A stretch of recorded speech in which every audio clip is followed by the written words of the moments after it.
સારા કામ કરવા માટે હંમેશા કેવું રહેવું જોઈએ? આપણે આતુર રહેવું જોઈએ.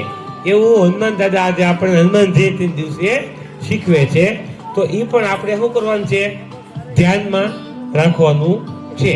તો સારું કામમાં એક સારું કામ આપણે પરીક્ષાને લગતું છે ને, તો તમારી પરીક્ષા તમને બધાને ખબર છે કે ધોરણ 3 થી 5 વાળાની પરીક્ષા છે એ તો આવતા સોમવારથી જ તે શરૂ થઈ જાય છે. થઈ જાય છે ને?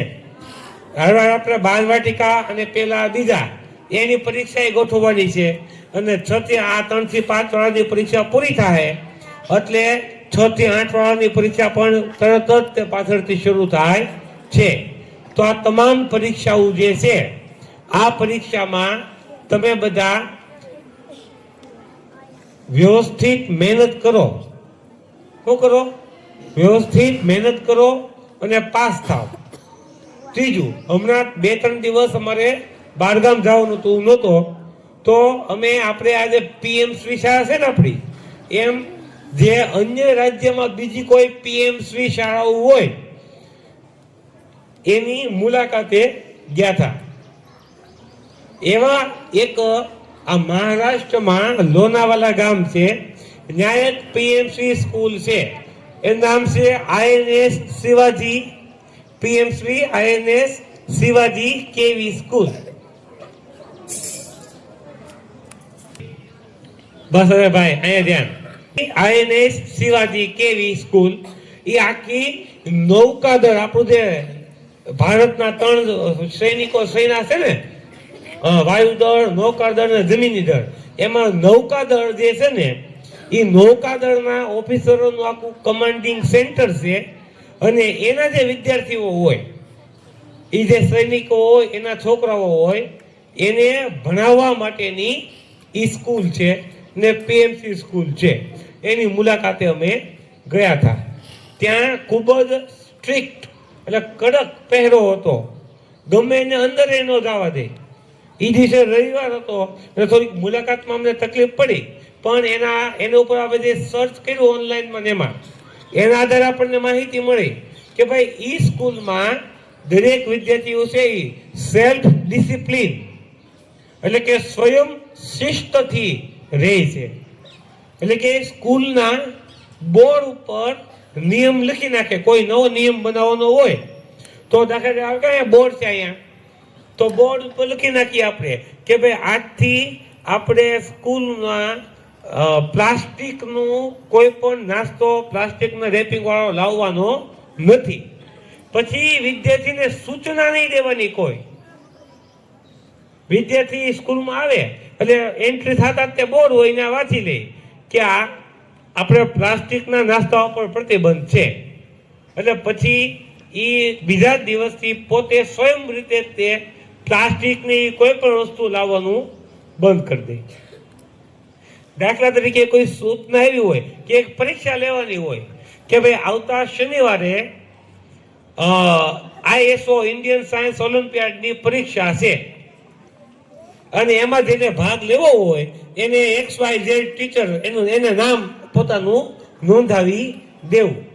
તો એ સૂચના વિદ્યાર્થી રોજ આવે ત્યારે નોટિસ બોર્ડ રોજ ચેક કરે જે સૂચના હોય. એટલે પછી વિદ્યાર્થીને ક્લાસે કહેવાનું આવવાનું કે આ તમારે આ પરીક્ષા છે ને તમારે પાસે નામ લખાવવાનું. એમ વિદ્યાર્થી વાંચે, જેને પરીક્ષા દેવી હોય એ એમાં જે ટીચરનું નામ લખ્યું હોય એને રિસેસમાં કે એમાં મળી એનું નામ લખાવી નાખે, પોતાનું નામ નોંધાવી નાખે. આવી રીતના સેલ્ફ ડિસિપ્લિનથી, સ્વયં શિસ્તથી ચાલતી સ્કૂલ છે.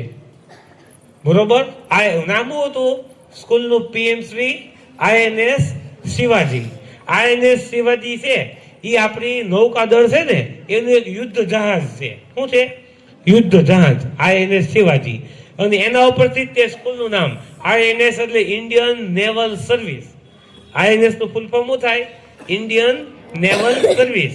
અને શિવાજી જહાજનું નામ ઇન્ડિયન નેવલ સર્વિસનું શિવાજી ની ઉપરથી નામ રાખેલું છે. ખૂબ જ કડક શિસ્ત વાળી સ્કૂલ. એ સ્કૂલમાં એના પ્રિમાઇસીસમાં એટલે કે નેવલનું જે કમાન્ડિંગ બેઝ છે એમાં એન્ટ્રી થવા માટે તે ગમે એ હોય એને પોતાનું આઈ કાર્ડ ફરજિયાત બતાવવું પડે. આઈ કાર્ડ બતાવે તો જ અંદર એન્ટ્રી આપે, નકર ત્યાંથી દરવાજાથી તે તમને પાછા મોકલી દે કે ભાઈ તમે અંદર પ્રવેશ કરી શકતા નથી. અને એનો જે ગેટ છે એ આપણી CISF છે, એ CISF ના અંડરમાં આવે, એટલે કે CISF નું આખું જે કમાન્ડિંગ છે એ એની સુરક્ષાનું એનું ઓલું કરે. બાજુમાં તે એક વાયુસેનાનું પણ વાયુસેના આવે ને આપણી, એનું તે આખું કમાન્ડિંગ સેન્ટર હતું, પણ એની અમે બહારથી જ જોયું હતું, અંદર કાંઈ મુલાકાત લીધી નથી.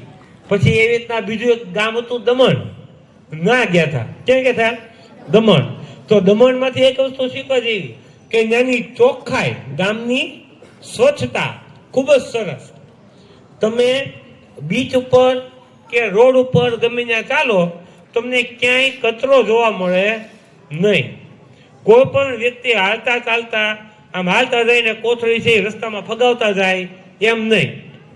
દરેક પોતપોતાના ઘરમાં તે પોતાનો કચરો ભેગો કરે અને જે ઓલી ગાડી આવે એમાં એ ગાડીમાં એ કચરો ઠલવી દે. ગાડી એ નિયમિત આવે, દિવસમાં 2 વખત આવે. કેટલી વખત આવે? 2 વખત. સવારથી બપોરના ગાળામાં આવે એકવાર, અને બપોરથી સાંજના ગાળામાં તે પાછી એકવાર આવે. દરેકે પોતાનો આખા ગામમાં તમે કોઈ પણ એનું બીચ વાળો દેવકા બીચ વાળો રસ્તો લ્યો અથવા ગામની અંદરનો રસ્તો લ્યો, બધે એકદમ ચોખ્ખાઈ અને સ્વચ્છતા છે. અને સાથે સાથે પશ્ચિમ ઘાટ જે છે, તમારે 8મા વાળાને ભણવાનું આવે ને, ભૂપૃષ્ઠ, ભારતના ભૂપૃષ્ઠો, એમાં આપણો પશ્ચિમ અને એ બાકી ટેકરીઓ છે એની મુલાકાત લીધી. ખૂબ જ સરસ કુદરતી નજારો, વિવિધ પ્રકારની વનસ્પતિઓ છે જ્યાં ઉગેલી. દમણ બાજુ આવો એટલે મેંગ્રોવના જંગલો પણ આપણને જોવા મળે. તો આ મેંગ્રોવના જંગલો, પશ્ચિમ ઘાટની વનસ્પતિ જે છે એની વિવિધતા, અને આ બધી શાળાઓ આ બધું જોઈ શીખી અને અમે આવેલા છીએ. અને આપણને ખબર છે ને કે ચરવેતી ચરવેતી ચરવેતી મધુમેતી, એટલે જે ફરતો હોય એ તે મધુ એટલે કે અર્કને પામે છે. એટલે જેમ તમે પ્રવાસ કરો, જ્યારે પણ પ્રવાસ કરો ત્યારે તમે જે પ્રવાસમાં જાઓ ત્યાંથી હું સારું શીખવાનું છે, કઈ સારી બાબતો છે એ તમારે ગ્રહણ કરવી જોઈએ. અને એ માટે તે આપણે દર વર્ષે તમને દરેકને ફરજિયાત એક પ્રવાસ તો કરાવીએ છીએ. કરાવીશ ને? બાલ વાટિકાથી માંડીને 8મા ધોરણ સુધી એ તે કોઈ પણ પ્રકારની ફી લીધા વગર પ્રવાસ માટે તમારી પાસેથી 1 પણ રૂપિયા આપણે લીધો નથી. લીધો છે નહીં ને? સાયન્સ સિટીમાં કોણ ગયું હતું? આમાંથી અમદાવાદ સાયન્સ સિટી કોણ આવ્યું હતું? હમણાં આપણે ગયા હતા ત્યારે. તો આ જે વિદ્યાર્થીઓ આવ્યા હતા એની ખબર છે કે 600 રૂપિયા તો ખાલી નાની એન્ટ્રી ફી છે. કેટલી હતી? 600 રૂપિયા. અને આવવા જવાના જે પૈસા થાય ઈ, અને ત્યાં જે ડીશ ધીમા થાય જમણવાની એ 200 રૂપિયા વાળી હતી. કેટલા વાળી હતી? એટલે 1000 થી 1500 રૂપિયામાં જે પ્રવાસ થાય એ આપણે એકદમ ફ્રીમાં કરાવ્યો હતો. તો એ તમે આપણી જે ગવર્મેન્ટ સ્કૂલમાં તમે ભણો છો એના કારણે જ કરેલો છે. અને આપણે બાલ વાટિકામાં એટલે કે જેના 5 વર્ષ પૂરા થઈ ગયા હોય એવા વિદ્યાર્થીઓને પ્રવેશ આપવાનું શરૂ કર્યું છે. કેવા? એટલે એ માટે તમારી આજુબાજુમાં, તમારા ઘરની આજુબાજુ કોઈ હોય એવા છોકરો કે છોકરી કે જેને 5 વર્ષ પૂરા થયા હોય અને આ વર્ષે બાલ વાટિકામાં દાખલ કરવાના હોય તો એને માહિતી આપી દે. વહેલા બધા ડોક્યુમેન્ટ જમા કરાવશે એને આવી સરસ મજાની આપણી જે સ્કૂલ છે કે જેમાં ફ્રીમાં પ્રવાસ થાય છે અને તમામ વસ્તુઓ તમને માહિતી મળે છે, એ સ્કૂલમાં પ્રવેશ આપવા માટે મળશે. તો આજુબાજુમાં વિદ્યાર્થીઓને, તમારા વાલીઓને વાત કરજો કે આવી રીતના અમારી સ્કૂલમાં બાલ વાટિકામાં, કયા ધોરણમાં? બાલ વાટિકામાં પ્રવેશ શરૂ થઈ ગયો છે. જેને પ્રવેશ લેવો હોય એ વહેલી તકે મેળવી લે. અને તમે બધા પરીક્ષાની ફૂલ તૈયારી શરૂ કરી દેજો. પરીક્ષાને હવે 1 અથવા 2 દિવસની જ વાર છે એમ તમે માની લેવાનું. સોમવારથી પરીક્ષા શરૂ થઈ જાય છે, એટલે કોઈ પણ પ્રકારની આડીઅવળી પ્રવૃત્તિમાં આવ્યા વગર દરેકે પરીક્ષામાં ભાગ લેવાનો છે. બરોબર?